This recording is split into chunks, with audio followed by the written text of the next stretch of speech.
Lucas capítulo 15, nós vamos ler do versículo 1 ao versículo 10. O capítulo 15 ele é um capítulo que fala sobre 3 parábolas. E as 3 parábolas, elas têm mais ou menos praticamente o mesmo sentido. Nós vamos falar hoje de 2 delas. Ele fala sobre a parábola da ovelha perdida, a parábola da dracma perdida e a parábola do filho pródigo. Hoje vamos falar somente das 2 primeiras, tá? Então vamos fazer a leitura. A palavra de Deus ela diz assim, desde o primeiro versículo do capítulo 15, Jesus ele estava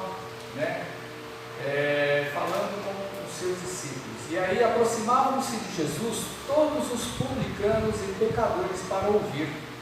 E murmuravam os fariseus e os escribas, dizendo: este recebe pecadores e come com eles. Então lhes propôs Jesus esta parábola: qual dentre vós é o homem que, possuindo 100 ovelhas e perdendo uma delas, não deixa no deserto as 99 e vai em busca da que se perdeu, até encontrá-la? Achando-a, põe-a sobre os ombros, cheio de júbilo, e indo para casa, reúne os amigos e vizinhos, dizendo-lhes: alegrai-vos comigo, porque já achei a minha ovelha perdida. Digo-vos que assim haverá maior júbilo no céu por um pecador que se arrepende, do que por 99 justos que não necessitam de arrependimento. Ou, qual é a mulher que, tendo 10 dracmas, se perder uma, não acende a candeia, varre a casa e a procura diligentemente até encontrá-la? E tendo-a achado, reúne as amigas e vizinhas, dizendo: alegrai-vos comigo, porque achei a dracma que eu tinha perdido. Eu vos afirmo que de igual modo há júbilo diante dos anjos de Deus por um pecador que se arrepende. Amém? Irmãos, uma das maneiras que Jesus ele tinha para ensinar e anunciar o reino de Deus era acerca de parábolas. E as parábolas, elas são histórias, uma narrativa, sejam elas tiradas da cabeça ou verdadeiras de qualquer situação que acontecesse no dia a dia do povo. Jesus usava essas histórias para ensinar uma verdade. Ou seja, o fundamento de se pegar uma parábola era para trazer um ensino sobre a verdade. E essa verdade que Jesus ele chegava e pegava no conteúdo, como muita gente chega e fala sobre moral de história, é um pouco mais do que a própria moral da história, porque determinados assuntos ou determinados detalhes que acontecem dentro dessa historinha contada, Jesus ele pega esses detalhes, ele pega essa moral para trazer uma verdade acerca do reino de Deus que ele ensinava. Então, por exemplo, quando a gente vai para a escola, ou quando a gente estuda qualquer coisa, o professor, ele chega e ele nos ensina um determinado assunto da matéria. Muitas vezes, a gente não entende muito bem o raciocínio que é dado em cima daquele ensinamento, a não ser que você esteja muito acostumado sobre aquele determinado assunto. Mas, quando você vai aprender alguma coisa, normalmente sobre aquele assunto, sobre aquela matéria, sobre aquilo, aquela determinada profissão que você está aprendendo, por exemplo, algumas coisas você tem ideia, mas existem alguns assuntos, algumas matérias específicas que, por exemplo, para nós é novidade. E quando o professor ele vem explicar para nós, às vezes nós não entendemos. E aí o que precisa? É preciso chegar e fazer uma determinada ilustração. Então a parábola ela funciona exatamente isso. Jesus ele anunciava o reino de Deus, ele falava que o reino de Deus era assim, assado, dessa maneira, ele vem no nosso coração, ele está dentro das nossas vidas, e muitas vezes nós não entendemos de que maneira, o porquê esse reino de Deus ele está dentro de nós. Então Jesus ele fazia o quê? Depois, normalmente que ele trazia uma explanação, uma ou outra vez ele falava por parábolas. E as parábolas dentro das histórias cotidianas que existiam, Jesus ele trazia, a verdade, ou trazia a consciência, o conhecimento acerca daquilo que ele estava falando. O interessante é que nessas parábolas, o que aconteceu? É uma coisa que Jesus ele gostava muito que acontecesse isso com ele. Então vamos, versículo 1 e 2, presta atenção. Diz assim: aproximavam-se de Jesus quem? Todos os publicanos e pecadores para ouvir. Então, normalmente, quem corria atrás de Jesus era quem precisava dele. Então, olha só quem ia atrás de Jesus: publicanos e pecadores. Ou seja, quem eram os publicanos? Os publicanos eram chamados cobradores de impostos. Só que o cobrador de imposto naquela época ele não era muito bem visto. Hoje em dia também o cobrador de imposto não é bem visto para nós, né? Só que naquela época era pior ainda. Por quê? Hoje o governo ele determina uma quantidade, uma porcentagem de imposto que a gente tem que pagar nas coisas. Por exemplo, você vai fazer uma compra no mercado, o imposto já está lá dentro da mercadoria. Quando você vai pagar o preço, por exemplo, de um pãozinho, que deve custar lá por faixa de R$1 mais ou menos, dentro desse R$1 já está embutido os impostos, né? Então já é fixado pelo próprio governo o tributo que a gente paga. Naquela época, o Império Romano, aquele que dominava o povo de Israel, ele chegava e nomeava dentro do povo judeus pessoas para chegar e ser os representantes dele para cobrar os impostos. E de tempos em tempos, esses cobradores que eram chamados de publicanos, eles tinham que prestar contas para o Império Romano para chegar e repassar para eles. É óbvio que não existia esse controle do Império Romano, ele saber quem tinha que pagar ou quem não tinha. Eles confiavam isso dentro do povo judeu, por isso que eles nomeavam dentro do próprio povo pessoas que traziam segurança para eles, para repassar aquilo que eles queriam. E o que acontecia? Que o publicano ele era mal visto dentro do povo, não é porque ele cobrava imposto, é porque ele cobrava demais. Todos os publicanos daquela época eram ricos. Parece que não tem muita diferença de hoje em dia, né? Quando a gente ouve falar dos cobradores de impostos do governo da gente. Mas o que importa é que a gente está falando daquela época. Ou seja, eles cobravam muito mais. Só para você ter ideia, você vai um pouquinho mais para frente, não vamos abrir, mas você já deve ter ouvido a história de um cara chamado Zaqueu. Zaqueu publicano, né? Está lá mais à frente, se não me engano, capítulo 19. Mas, né, mesmo que você não conhecesse essa história, você já ouviu uma música de um cantor evangélico que fez sobre Zaqueu publicano, que, né, o país inteiro chegou a cantar. E Zaqueu, dentro dessa sua conversão, ele chegou diante de Jesus para falar o quê? Se eu defraudei ou prejudiquei alguém, vem me procurar que eu devolvo 4 vezes mais. Olha só, o homem se converteu, ele era cobrador de imposto. Então você imagina o seguinte: quem se achou lesado, era só procurar ele para que ele devolvia 4 vezes mais. Então para a gente ver o absurdo que eles cobravam e como eles eram mal vistos pelo povo judeu. Então aí quem se aproximou de Jesus? Publicanos. Aí vai dizer quem? Os pecadores. Só para lembrar, né, todos já sabem, mas pecador é quem? Aquele que está em falta com aquilo que é o correto. Quando Jesus ele chama publicanos, que era o pessoal lá do meio dos judeus, né, dos que conheciam as escrituras, mas que eram muito mal vistos porque passavam a mão, e os pecadores, ele está querendo dizer o quê? Todo mundo que estava errado, ou seja, todo mundo que tinha a necessidade e a vontade de querer ouvir as palavras de Jesus. Só que no versículo 2, olha só o que Lucas ele vai escrever. No versículo 2 acontece o que? Vai dizer o seguinte: e murmuravam os fariseus e os escribas, dizendo: este recebe pecadores e come com eles.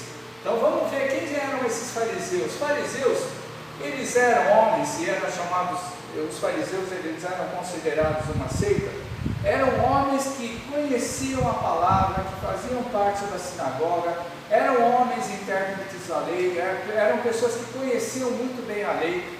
Não necessariamente esses fariseus eram sacerdotes, poderiam até ser, mas eles criaram dentro deles uma classe, dentro daquele povo que conhecia a palavra de Deus, as escrituras. Eles criaram dentro deles uma classe para dizer o seguinte: nós somos melhores.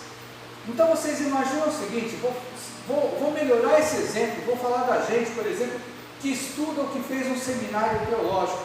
Tem muita gente que faz um seminário para conhecer a palavra de Deus, e quando termina esse seminário, seja ele virar um pastor, virar um missionário, não importa o que quer que seja, a pessoa, ela se acha um teólogo, uma pessoa que conhece um pouco mais a fundo a palavra de Deus, ela se acha melhor do que qualquer um outro, se acha que conhece muito mais do que qualquer um outro.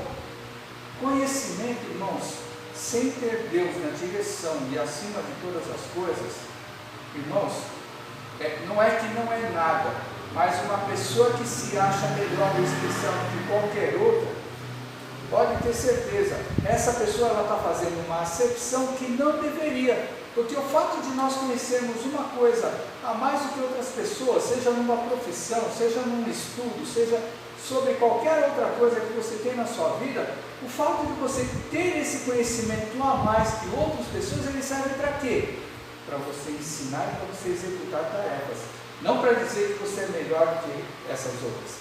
Então os fariseus, eles eram considerados uma seita exatamente por causa disso. Eles criaram uma entidade de classe, por exemplo, criaram uma entidade de classe para mostrar para o povo que eles eram os melhores e que eles eram aqueles que dominavam e faziam as leis serem cumpridas, juntamente com os sacerdotes. E aí vai dizer dos escribas, Quem eram os escribas? Escribas eram aqueles chamados intérpretes e escritores, copistas da lei, das escrituras sagradas, ou seja, naquela época não tinha gráfica, então como é que eram feitas as escrituras do Antigo Testamento? Era tudo copiado, era copiado do original, ou que era hebraico, que depois foi chegado, na época do Império Grego, centenas de anos antes, 300, 400 anos antes de Jesus, eles chegaram e dominaram o mundo e fizeram com que o mundo inteiro daquela época conhecesse a língua grega, e também o Império Grego fez com que todo o Antigo Testamento fosse traduzido para o grego. O que acontece com esses dois povos? Ou seja, os escribas, além deles, porque quem copia vai guardar, então eles também eram pessoas que conheciam muito bem a lei. Aí vocês imaginam o seguinte, na época de Jesus, já quase ninguém do povo conhecia o hebraico. E o pessoal que conhecia o grego, a maioria sabia falar, mas não sabia escrever. Mas como é que pode isso? É só a gente chegar e olhar dentro do nosso povo, por exemplo. Às vezes a gente fica assustado quando a gente ouve falar de uma ou outra pessoa, que aquela pessoa é o quê? É analfabeta, não é verdade? Então a gente pensa assim, para nós hoje pode parecer assim, a gente fica até meio assustado quando a gente ouve ou vê alguma pessoa que é analfabeta. A pessoa, ela chega, por exemplo, é trabalhadora, ela chega e tem lá o seu ganha-pão, mas quando chega e fala assim, se ela sabe ler e escrever, ela não sabe.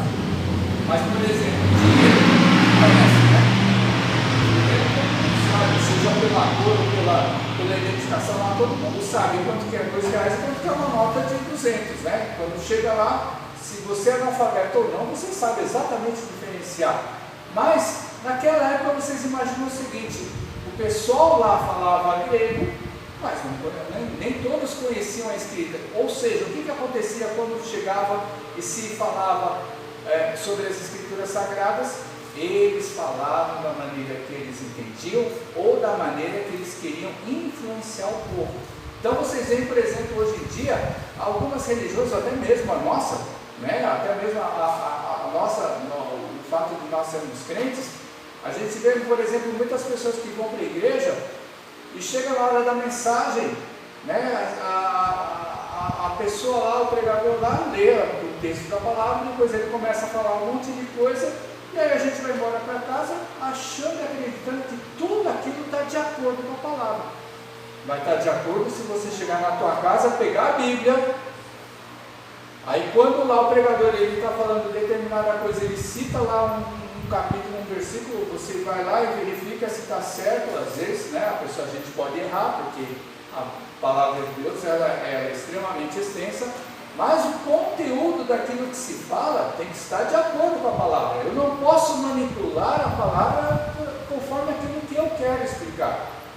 Então, determinadas coisas que são faladas na palavra de Deus, nós temos que chegar e ir para casa, pegar a Bíblia, chamou a nossa atenção, vai lá, procura o texto, tenta pesquisar dentro da palavra de Deus. E hoje em dia, por por mais que você não saiba, por mais que você não tenha o conhecimento de manusear a Bíblia, irmãos, nós temos a internet, nós temos lá o tal do Google lá, que sabe de todas as coisas. Você coloca determinado texto, ele vai lá direitinho na palavra de Deus, você chega e pesquisa e vê se está de acordo com aquilo que falou. Por quê? Porque a palavra de Deus, ela é o nosso manual de vida. Deus, pela sua palavra, ele chega e fala que pelas Escrituras nós vamos chegar e podemos chegar e ser julgados e ter a vida eterna na nossa pessoa, no nosso cumprimento. Então vocês imaginam o seguinte: você gosta que alguém fale mal de você? Dizendo, não gosta, né? Nós em parte não gostamos.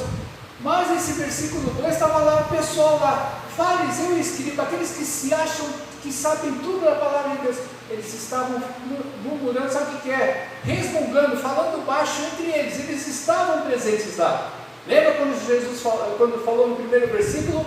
Falou quem? Publicanos e pecadores, ou seja, estava todo mundo, fariseus e escribas estavam ali no meio, só que eles estavam com outra intenção, tá? Eles faziam parte desses pecadores, e aí eles estavam resmungando lá, baixinho, falando, Jesus, quem é esse homem que chega e fala de Deus e está comendo com um monte de pecador? Ou seja, se mistura com publicano e pecador, no caso é chamado de gentil, aqueles que não conhecem a lei ou não seguem a lei, né? Ou conhecem muito pouco e seguem errado a lei.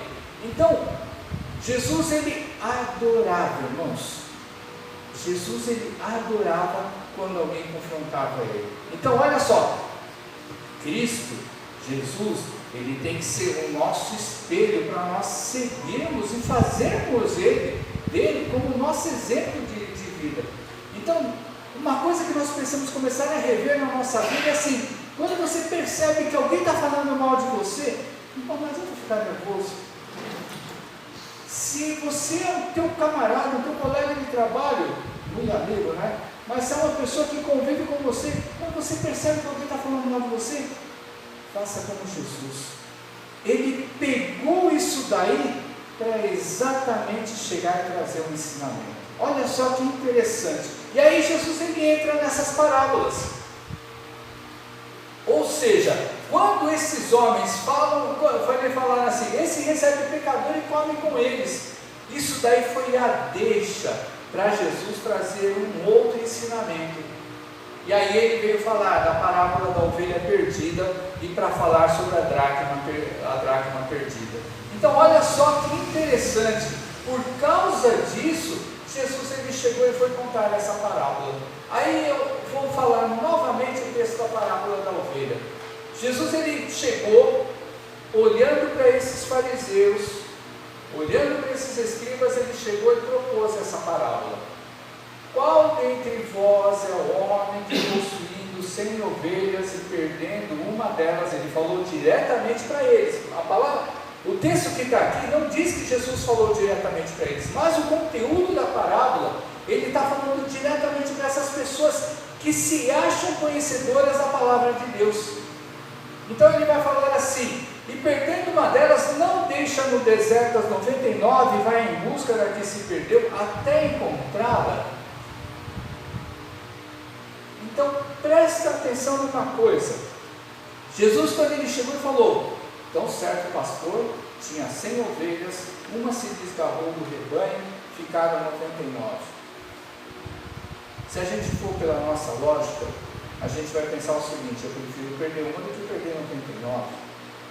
Não é verdade? Eu prefiro perder uma do que perder 99. Mas uma coisa que um professor no passado ele dizia muito, eu conheço porque eu já trabalhei muito com judeu, uma coisa que judeu ele adora: o dinheiro. Uma coisa que judeu ele faz muita questão na sua vida é dinheiro. A gente vê na palavra de Deus, por exemplo, que Deus é o dono do ouro e da prata, e a gente vê que, por exemplo, é difícil a gente chegar e hoje em dia é mais fácil, mas antigamente era difícil você chegar e encontrar um judeu que fosse ruim da parte financeira, né? Ou seja, Não importa se esse pastor, nessa história, ele chegou e se preocupou com aquela que ele perdeu, estava perdendo do dinheiro, mas o que é importante que Jesus ele quis ensinar aí foi o seguinte, né? Ele chegou e falou, deixa as 99 no deserto e corre atrás. Não que esse pastor, ele largou as 99, tá? Depois nós vamos entrar nesse conteúdo da questão das 99, mas vocês imaginam o seguinte, ele vai, caça, procura lá, e ele volta com essa ovelha de que maneira, irmãos? Ele volta dizendo ali que ele volta carregando nos seus ombros essa ovelha. Quando você perde um animal e você traz de volta, normalmente você traz ou usando uma vara, ou usando uma coleira, ou usando qualquer coisa, mas nunca carregando. Daí você imagina o seguinte, lá em João capítulo 10, quando Jesus ele vai falar sobre o bom pastor, ele vai falar o seguinte, eu sou o pastor das ovelhas, e as minhas ovelhas conhecem a minha voz.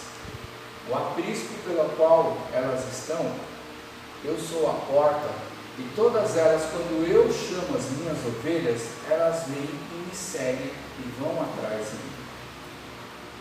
Jesus ele fala isso lá em João capítulo 10, acerca das ovelhas do pastor, e ele fala que dentro desse aprisco, por ele ser curado, ser bem cuidado, e tinha um porteiro, né? Qualquer existiam os ladrões salteadores, os animais, todos eles queriam entrar, mas não conseguiam, porque era tudo muito bem murado e muito bem cuidado. Então, nessa história dessa parábola, Jesus ele chega e fala que ele não larga de qualquer maneira, mas ele sabe que essas 99, elas estão ali, e sabe que conforme o comando do seu pastor, eles não vão mudar de posição. Agora, o interessante é que ele volta carregando essa ovelha. Ou seja, para quem tem animal de estimação, por exemplo, muitas vezes, a gente às vezes até fica um pouco chocado, mas as pessoas elas tratam o animal de estimação hoje em dia tão igual ou melhor do que a gente trata os nossos filhos. Tem gente que tem animal de estimação e fala assim, eu não quero ter filho, mas eu troco um filho por um animal de estimação. Para a gente poder entender um pouquinho dessa parábola, ou seja, vocês imaginam o seguinte, a alegria, o pastor de antigamente, que cuidava de ovelhas naquela época, quando tinha-se um rebanho pequeno, era normal e comum eles darem nome para todas as ovelhas. E o que é interessante é que quando ele dava e chamava o nome da ovelha, ela atendia o seu chamado. Então, quando ele chega e vai, sei lá qual é o nome que ele deu para a ovelha dele, seja a letra A, por exemplo, ele vai, ele volta carregando, é como se ele estivesse trazendo um filho de volta que tinha perdido. E aí Jesus ele conta lá, encerrando essa parábola, dizendo o seguinte, ele reuniu todos os seus amigos e vizinhos, falando assim, alegrem-se comigo, porque a minha ovelha perdida eu trouxe de volta. Ou seja, quem tem um animal de estimação vai entender essa parábola. Para quem não tem, talvez seja difícil pensar o seguinte, como é que eu vou tratar uma ovelha como um filho? Como é que eu vou chegar e ter um amor e um carinho por uma ovelha, sendo que todas elas são iguais? Além da questão financeira, né? Todas as ovelhas, as ovelhas normalmente são animais dóceis e elas realmente prestam e cumprem, né? Conforme a domesticação que o pastor de ovelhas ele dá para cada uma delas, elas cumprem exatamente aquilo que o seu pastor, da maneira como ele trata. E além e na parte financeira, a ovelha, ela tinha o quê? Ela tinha um produto excelente, além, né, do fato dela chegar e ser comida, por exemplo, né, além do fato dela chegar e ser um animal para sacrifício, mas era um animal que tinha a sua lã, que era uma pele muito utilizada naqueles tempos, né, só para a gente poder ter. Então era um animal extremamente importante em todo sentido, seja comercial, seja no motivo de chegar e manter a pessoa que cuidava dela, seja no motivo de chegar e a pessoa ter um carinho especial por essa ou por aquela ovelha. E dentro da palavra de Deus, nas Escrituras, no Antigo Testamento, no Novo Testamento, a gente vê várias situações, várias histórias sendo contadas e tendo a ovelha. E a ovelha, por exemplo, né, é um tipo de Jesus Cristo. Então aí vocês imaginam o seguinte: qual é a moral dessa história? Né? E a moral da outra história que eu vou contar também acerca da dracma, um pouquinho mais, no versículo 8 ao 10 vai dizer o seguinte: tinha uma mulher que tinha 10 dracmas. O que era uma dracma? Uma coisa estranha que Jesus ele contou naquela época, né? Dracma era uma moeda grega, e a moeda grega que fazia, era equivalente ao chamado denário. Quando a gente ouve, quando você fala em denário, você já ouve várias passagens dentro da palavra de Deus falando em denário. E essa dracma é uma moeda que tinha valor grego, ou seja, que era na época da colonização do Império Grego, né? E essa dracma ela tinha uma equivalência exatamente mais ou menos parecida com a de um denário, ou seja, era uma moeda que correspondia a um dia de trabalho. Tá? Então você imagina o seguinte, vamos fazer as contas, imagina o seguinte do nosso dinheiro, salário mínimo na faixa de 1.200, um dia de trabalho, 200 dividido por 30 dá 40 reais. Então você imagina o seguinte, 10 dracmas, ela tinha mais ou menos 400 reais. E aí, ela perdeu essa moedinha. E o fato de que Jesus ele conta nessa história, de que essa mulher ela revira a casa toda, acende uma lanterna, candeia, né, uma lamparina, para chegar e procurar, né, pensa assim, mas por que precisou acender uma lamparina? Então Jesus ele chega e ele conta uma historinha muito rápida, mas com o sentido do seguinte: as casas antigamente não tinham uma janela desse tamanho. As casas têm uma janelinha pequena só para fazer uma corrente de ar, e normalmente ela é escura. Ou você imagina o seguinte: o sol não muda de posição durante o dia quando ele nasce. Hoje em dia, se você, como nós estamos no verão, por exemplo, no sol que batia até o final do ano passado na sua janela de um lado, hoje em dia, agora que nós estamos no verão, ele já não bate de manhã cedo, ele demora, e quando ele demora para bater, ele fica meio escuro. Só que você imagina uma casa que é meio escura. Então diz que acendeu o quê? Uma lanterna, uma lamparina para chegar e procurar de todos os cantos. E ela dava muito valor. 40 reais. Provavelmente essa mulher era uma mulher extremamente pobre, uma mulher extremamente humilde, e fazia muita diferença. Outros chegam, pegaram essa história e contaram o seguinte: a questão do dote. O que era o dote que a mulher recebia no passado? Era um presente que o pai dava para ela quando ela se casasse. Não importa, Jesus ele não estava preocupado com esse tipo de cuidado em detalhe. Ele estava dizendo o seguinte: a moedinha que ela perdeu, que era muito importante para ela, e não era nem tanto o valor monetário, não era nem tanto o valor financeiro da moeda, tanto é que ela revirou a casa todinha. A mulher normalmente ela sabe disso daí, quando limpa a sua casa, ela perde alguma coisa, ela revira a casa todinha até ela achar determinada coisa que perdeu. Os homens não dão valor, deveriam dar valor para ajudar as suas esposas ou as suas mães para chegar e cuidar da casa, né?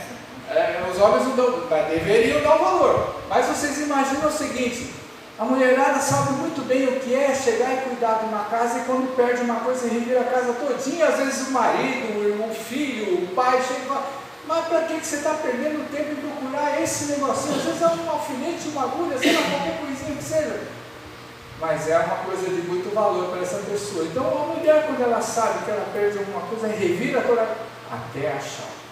Olha o que é interessante, essa mulher ela chega, ela acha essa moedinha, ela chama todas as amigas dela e faz uma festa por causa da moedinha. A festa acho que deve ter sido muito mais cara do que a moedinha que ela procurou, né? Então olha o valor que ela tinha sentimental por essa moedinha. Ela chegou e Jesus ele termina falando assim: e houve júbilo no céu, os anjos cantaram. Ou seja, essas duas parábolas, quando Jesus ele chega e conta, e ele fala exatamente isso no final de cada parábola, ele vai falar assim, versículo 7: haverá maior júbilo no céu por um pecador que se arrepende do que por 99 justos que não necessitam de arrependimento. No versículo 10 ele vai falar assim: há júbilo diante dos anjos de Deus por um pecador que se arrepende. Júbilo, se você não se lembra, é uma alegria extrema, é uma alegria arrancada do fundo do seu coração. Agora, o que é interessante nessas duas parábolas que Jesus que ele contou para dizer, ele quis dizer o seguinte: os sãos não precisam de médico, os bons não precisam de salvação. E Jesus ele fala o seguinte, que Deus ele vai atrás daquele perdido que é dele. Acreditando ou não, isso não importa a questão de eleição ou não, se a gente ou se você acredita ou não, se você já era escolhido ou não por Deus para ser salvo. O que importa é o seguinte: muitas vezes nós não damos valor, ou muitas vezes a gente fica preocupado com aquele que aprendeu a palavra de Deus e vai e se perde no mundo. Mas o que Jesus ele quis dizer para aqueles que se acham que conhecem muito bem a palavra de Deus, ou para aqueles que se acham extremamente certinhos, ou para aqueles que se acham, sabe, aqueles que não pecam em absolutamente nada, porque conhecem, ou porque dizimam, ou porque estão sempre na igreja, ou porque fazem isso ou aquilo para Deus. Ou seja, tudo aquilo que nós fazemos para a obra de Deus, em primeiro lugar, eu não tenho que chegar e pensar que eu estou fazendo um favor para a igreja, de maneira nenhuma. Tudo aquilo que eu ou você faz para a obra de Deus, você tem que pensar em primeiro lugar em Deus. Nós temos que pensar em primeiro lugar em Deus.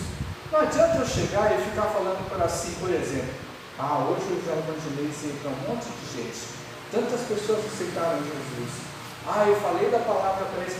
Irmãos, isso é um dever nosso, por amor ao nosso próximo. Um dever nosso, quando Jesus ele chegou e falou, ama o teu próximo como você mesmo. Ou quando Jesus ele chegou e falou, ama um ao outro da mesma maneira como eu te amei.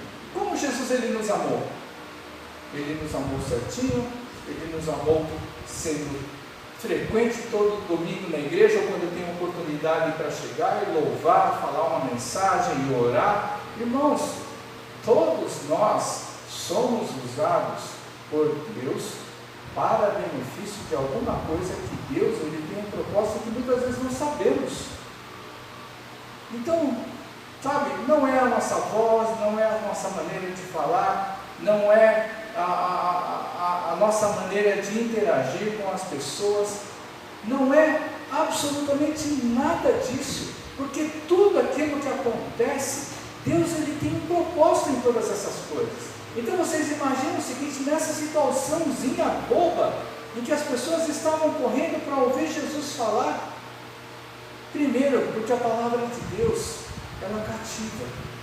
A palavra de Deus, quando a gente fala de acordo com aquilo que está nas Escrituras, seja ela para exortar, seja ela para animar, seja ela para chegar e te chamar a atenção, para te levantar, e levantar não é para te levantar para dizer que você é melhor, mas quantas e quantas vezes nós nos sentimos um lixo, quantas e quantas vezes nós nos sentimos como a pior das pessoas do mundo, e às vezes vem uma palavra, uma mensagem, vem algo de Deus tirado da Bíblia, tirado das Escrituras, que faz com que a gente volte a sentir o quê? Ânimo em querer continuar a caminhar, ânimo em querer continuar a lutar e persistir, porque muitas vezes o que nos abate? Com aquilo que nós enxergamos. O que nos abate? A nossa situação, é o estado das coisas que nós estamos, é a nossa doença, é o problema que nós temos dentro da nossa casa. Essas coisas nos abatem demais. E quando você levanta com um propósito no dia, porque, irmãos, Pode parecer que não, né? Pode parecer que não, mas todos nós vamos dormir e levantando e querendo levantar no dia seguinte com um propósito. Todos nós. Não importa se a pessoa, se você é aposentado, não importa se você é criança, não importa se você é jovem, não importa se você trabalha ou se você não trabalha, todos nós vamos dormir querendo levantar no dia seguinte com um propósito. Por exemplo, você vai dormir doente, você quer levantar bom no dia seguinte, só que muitas vezes nós levantamos pior ainda, né? Mas a gente sempre quer levantar com um propósito, e quando a gente abre o olho e bota o pé no chão, a gente já sabe que o dia não vai ser bom. Por exemplo, quantas vezes acontece isso na vida da gente? Só que Jesus, ele veio para mudar exatamente aquilo que faz parte da nossa rotina.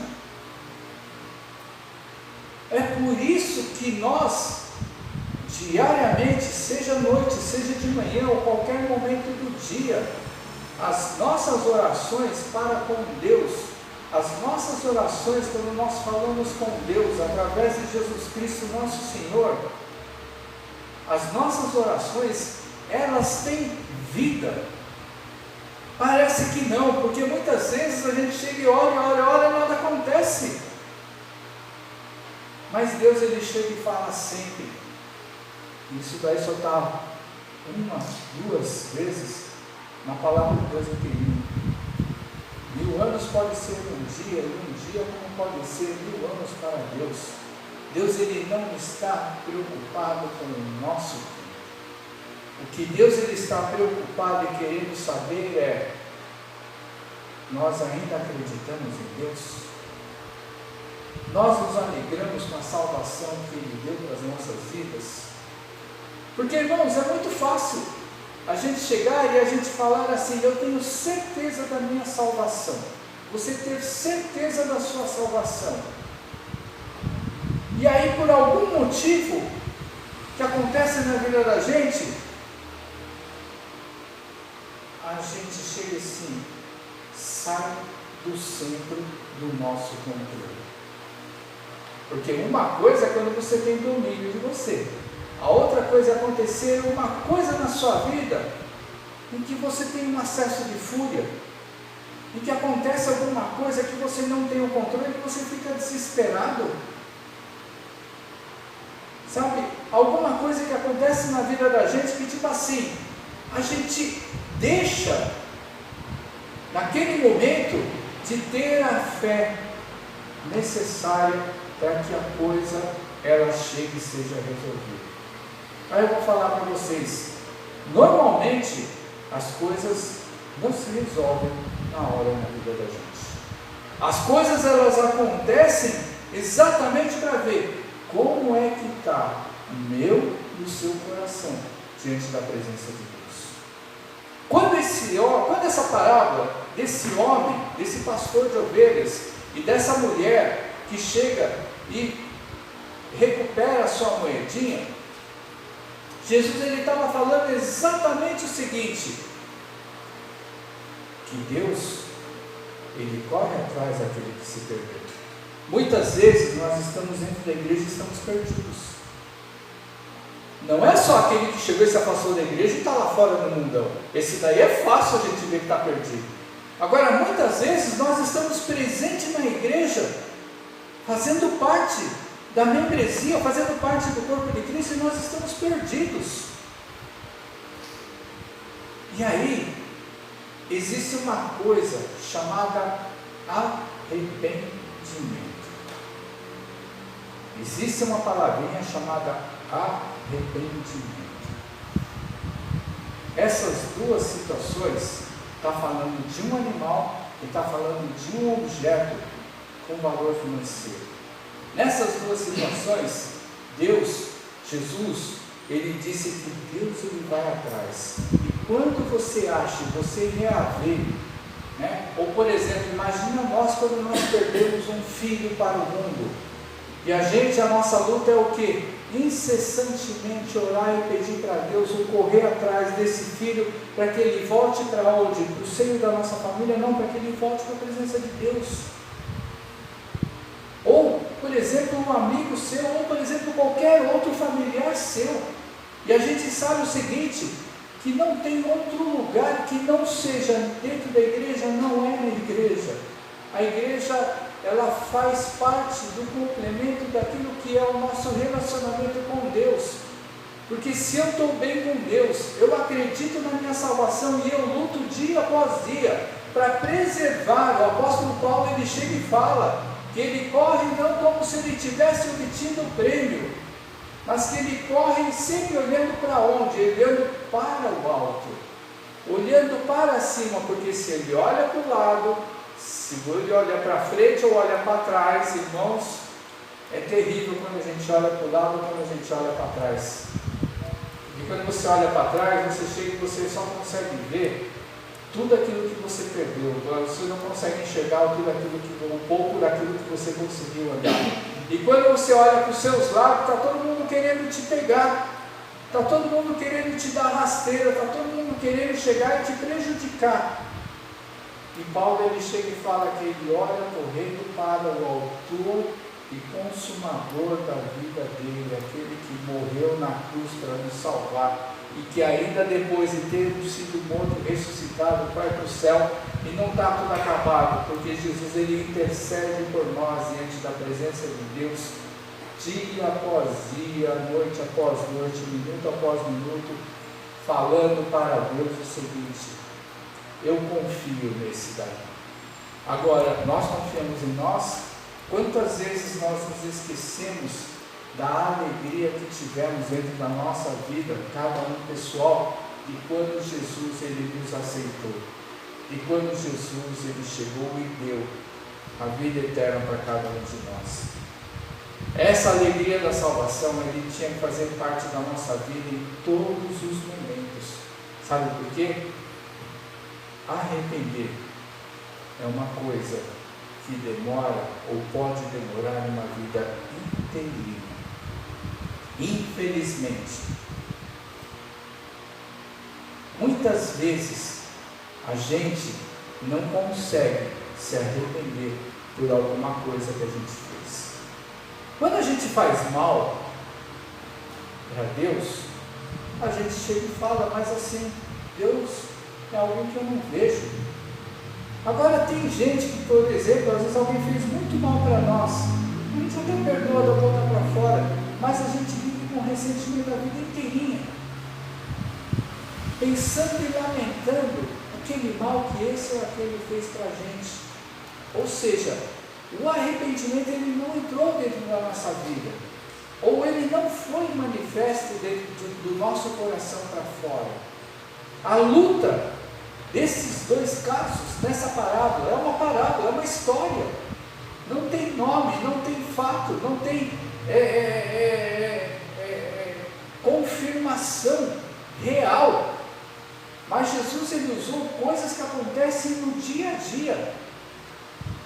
Quantas coisas nós damos valor na nossa vida, material ou não, quantas coisas nós damos valor, e muitas vezes aquilo que nós temos que valorizar, nós não valorizamos, que é essa salvação.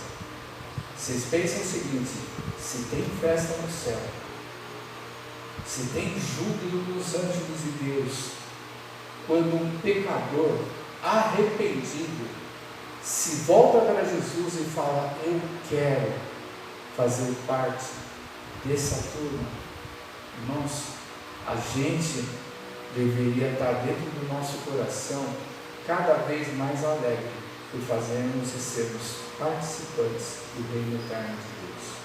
Não importa o que possa acontecer na vida da gente, a gente tem que ficar cada vez mais firmes em Deus, para que esse milagre ninguém venha tirar da nossa vida. Ninguém, porque não só o inimigo, mas está cheio de gente querendo tirar essa bênção de você, essa alegria que nós temos de nós fazermos parte do reino eterno de Deus.